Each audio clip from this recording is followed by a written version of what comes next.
Testimony, for example, from a criminalist who examined the clothes mark or that MLK speech analysis materials. visible to the naked eye. There are few more well-known or powerful speeches than that given by civil rights leader Martin Luther King on the steps of the Lincoln Memorial in Washington, D.C. in August 28, 1963. The most famous paragraph embedded in the middle of the speech is as follows: I have a dream that one day this nation will rise up and live out the true meaning of the creed. We hold these truths to be self-evident, that all men are created equal. I have a dream that one day, on the red hills of Georgia, the sons of former slaves and sons of former slave owners will be able to sit down together at a table of brotherhood. I have a dream that one day, even the state of Mississippi, a desert state, sweltering with the heat of injustice and oppression, will be transformed into an oasis of freedom and justice.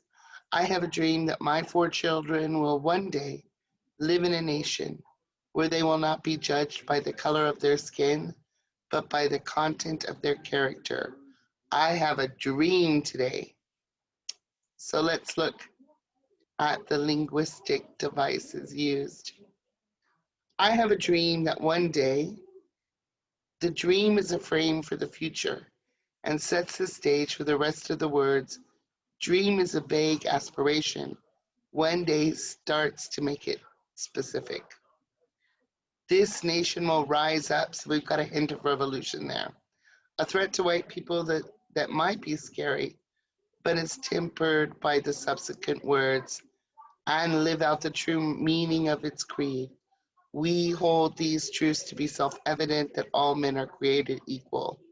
This is a direct quote from Thomas Jefferson, the third U.S. president and author of the Declaration of Independence. And it'll be accepted as right by everyone. It lends weight to this speech. Creed has religious connotations. The implication that this is not true today, over 150 years after it was said. I have a dream that one day on the red hills of Georgia, repeating dream, hammering home the hope for the future. Red hints of blood implying pain, struggle, injustice. Georgia symbolizes the South.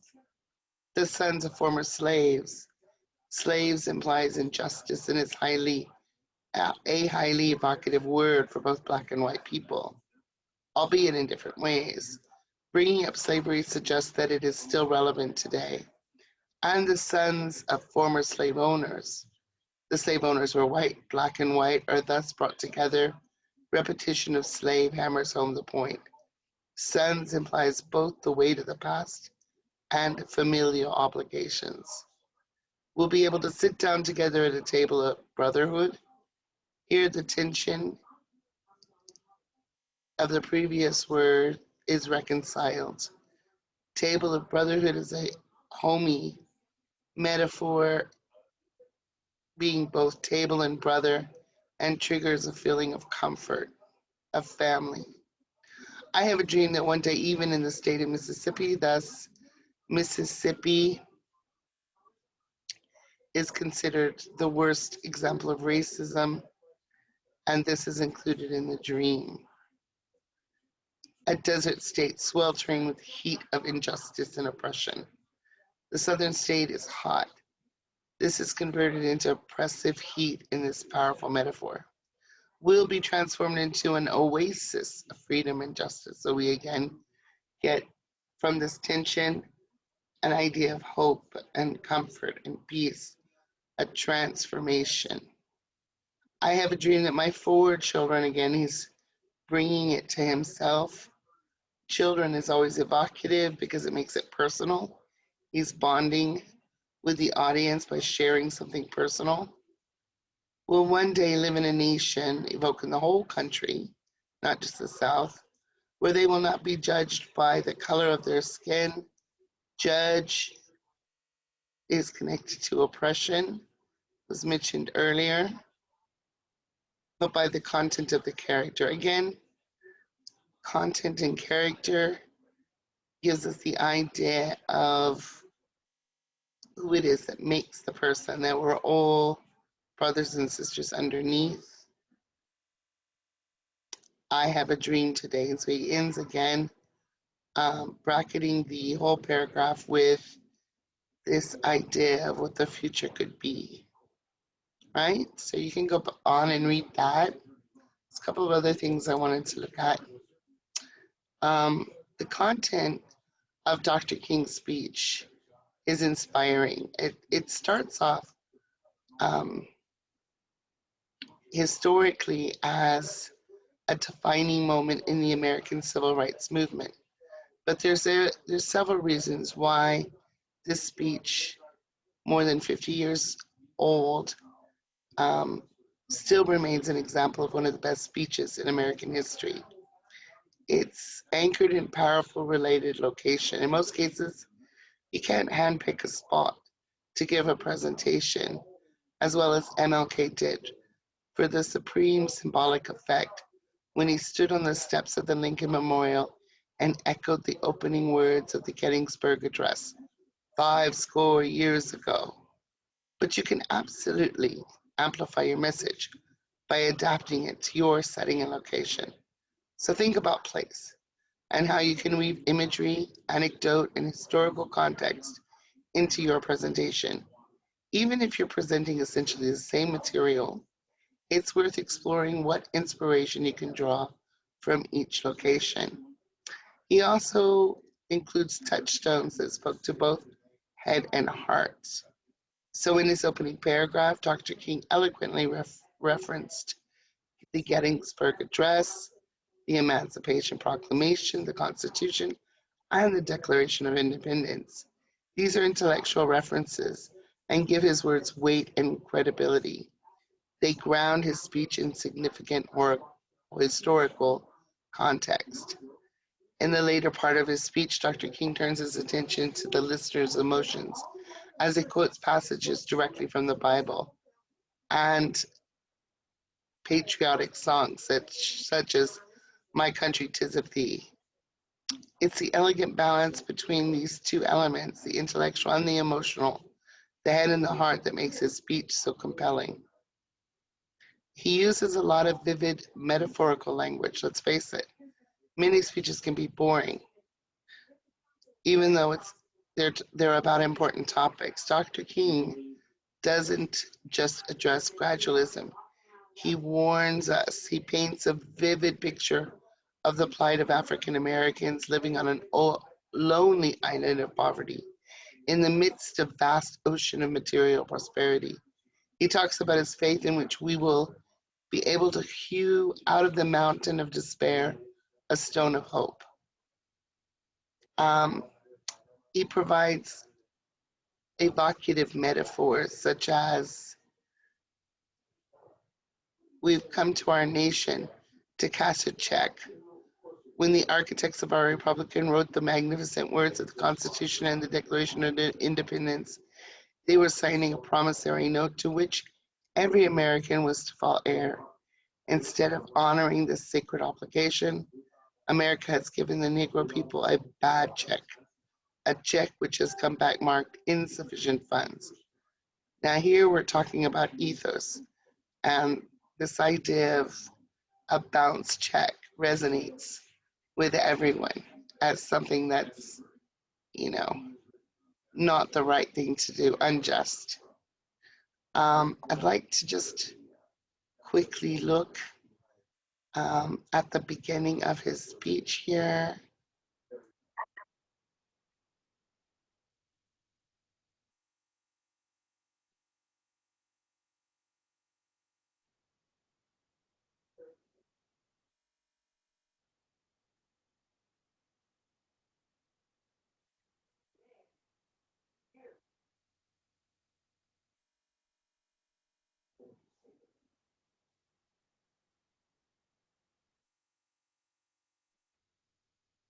Okay, so besides the context of being right there at the Lincoln Memorial, um, the way that he's introduced brings out a lot of value, weight, ethos.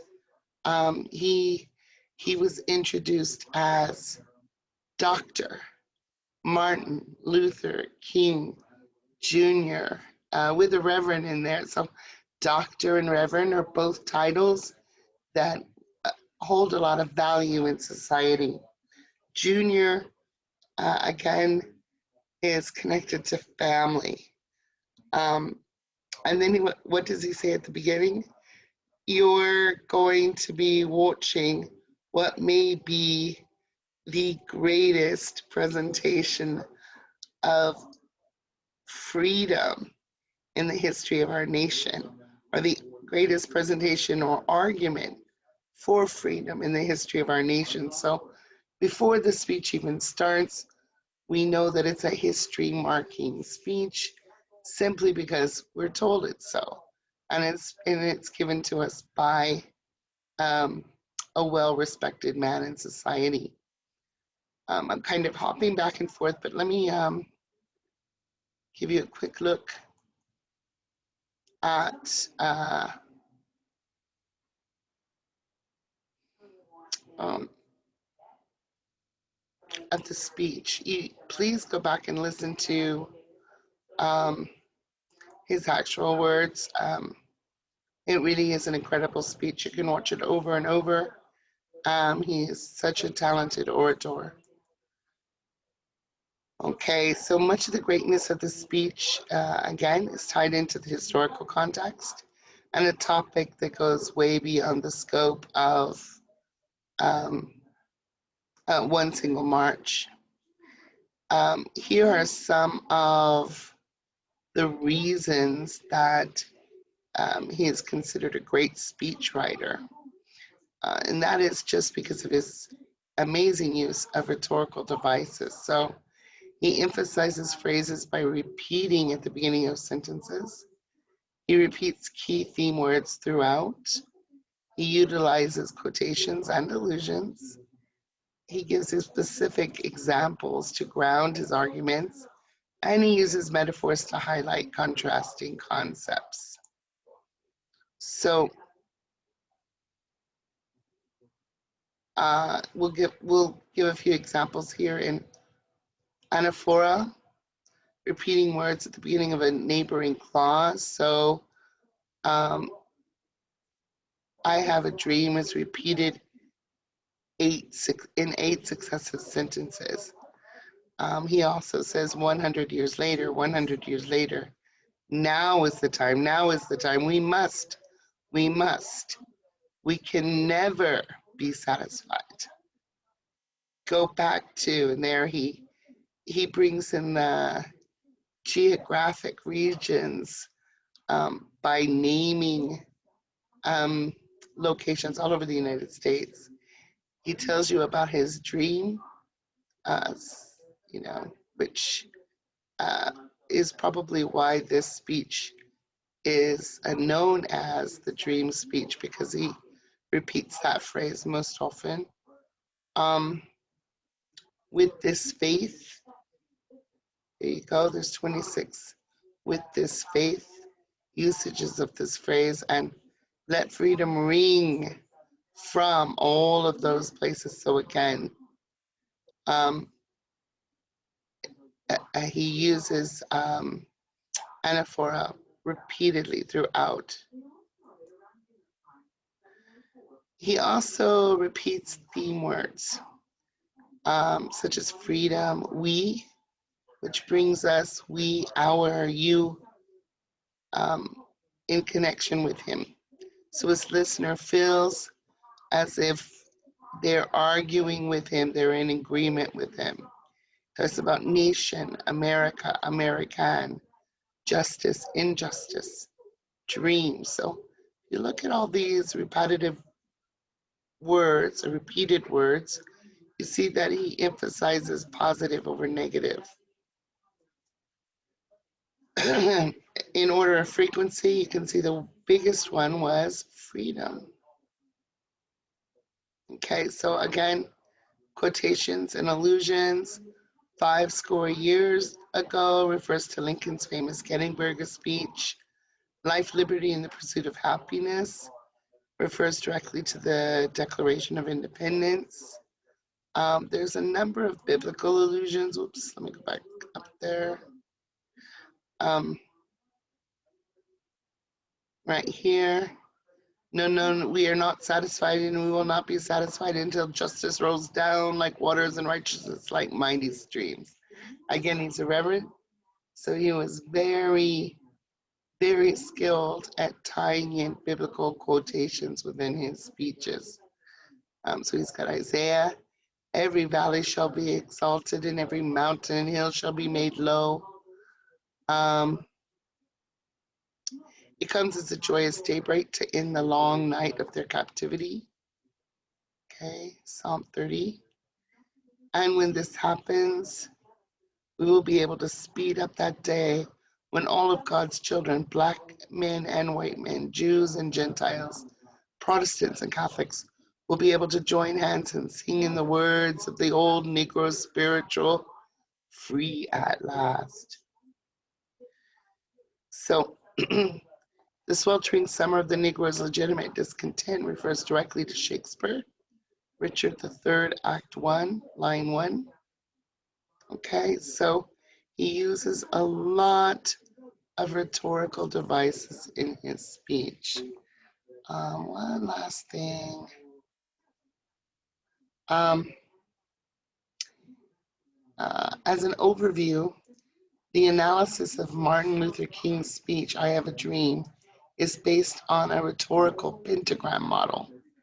Okay, so you look at his role as a civil rights leader. Oops, sorry.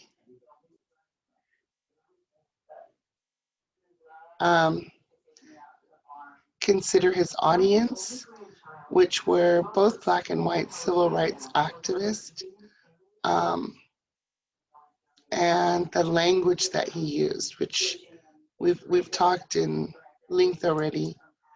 The rhetorical devices he used, such as allusion. Um, he also used antithesis, direct address, and enumeration.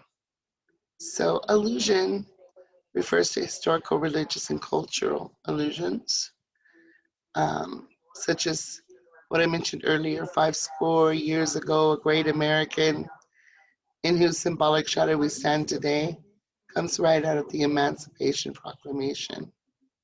Direct address. He speaks to his audience directly. Let us not seek to satisfy our thirst for freedom by, so he's saying we should not, we should not. He uses imagery, and lots of metaphors and a few similes, creating contrasts and opposites. He compares the Emancipation Proclamation with light to suggest the wisdom of the act that ended slavery. Okay. Forms of appeal. Logos. King appears to reason in his speech by mentioning facts and using logical arguments.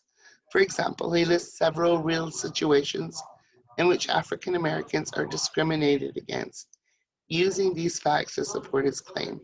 So although we might not be cognizant of those situations, he actually includes situations that are current at those times. He then talks about how we cannot be satisfied as long as the Negro is a victim of unspeakable horrors of police brutality, as long as our bodies are heavy with fatigue from travel, as long as we cannot gain lodging in motels, and so on. So you can notice that his quotations also appeal to pathos, emotion, because it emphasizes injustice. King points out the discrimination against specific groups, logically inconsistent with the message of the Declaration of Independence. Right. So go back to the course. You can look here for a summary with key examples of rhetorical devices that were used. I've given you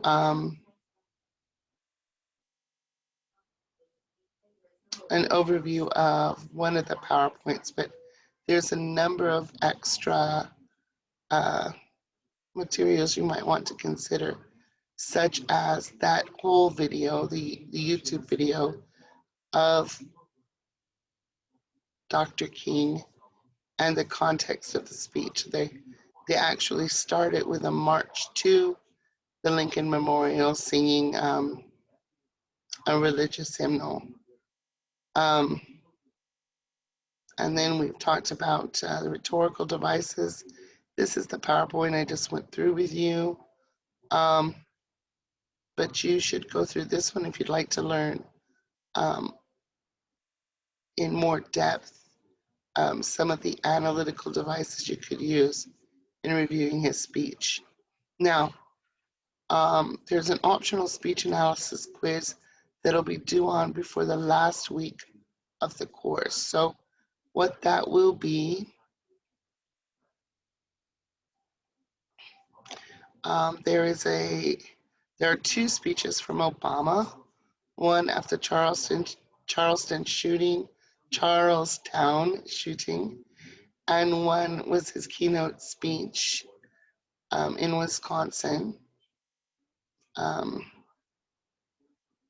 And then there's Trump's State of the Union address in 2020, and then Biden's inauguration speech 2021. Now, what I'd like you to do is, let me just go right back to that, is out of those 4 speeches that are given, choose 3 and compare and contrast them. So hopefully you will choose all 3 presidents, or you can choose 2, Obama and another president, either Biden or Trump. And then I would like you to compare and contrast similarities and differences between the 3 speeches, and also locate some of the rhetorical devices they used. Now, how you organize it is up to you.